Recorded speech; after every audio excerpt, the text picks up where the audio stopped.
কিশোরগঞ্জকে নিয়ে ঠাট্টা করার আগে তুমি কিশোরগঞ্জের মতো একটা জেলা বানিয়ে দেখাও, ঠিক কি না?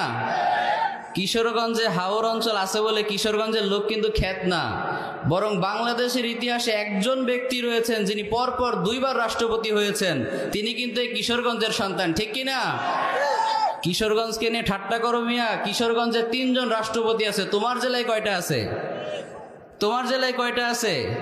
বিখ্যাত চিত্রশিল্পী কবি জয়নুল আবেদিন তিনি প্রমাণ করে দিয়েছেন কিশোরগঞ্জের সন্তান যেমনি ভাবে নদী থেকে মাছ ধরতে পারে তেমনি ভাবে বিখ্যাত চিত্রশিল্পীও হতে পারে, ঠিক কি না? পরপর 3 জন রাষ্ট্রপতি এই জেলার প্রমাণ করে দিয়েছেন কিশোরগঞ্জের সন্তান তারা নদী থেকে মাছও ধরতে পারে, দেশও চালাতে পারে, চিল্লা বলেন ঠিক কি না? কিশোরগঞ্জকে নিয়ে ঠাট্টা করার আগে তুমি কবি জয়নুল আবেদিনের মতো একটা চিত্রশিল্পী বানিয়ে দেখাও, ঠিক কি না? কিশোরগঞ্জকে নিয়ে ঠাট্টা করার আগে তোমার জেলাতে 3টা রাষ্ট্রপতি বানাও, ঠিক কি না? এজন্য প্রিয় ভাইয়েরা, never under estimate any district. আজকে থেকে কোনো জেলাকেই ছোট করে দেখা যাবে না।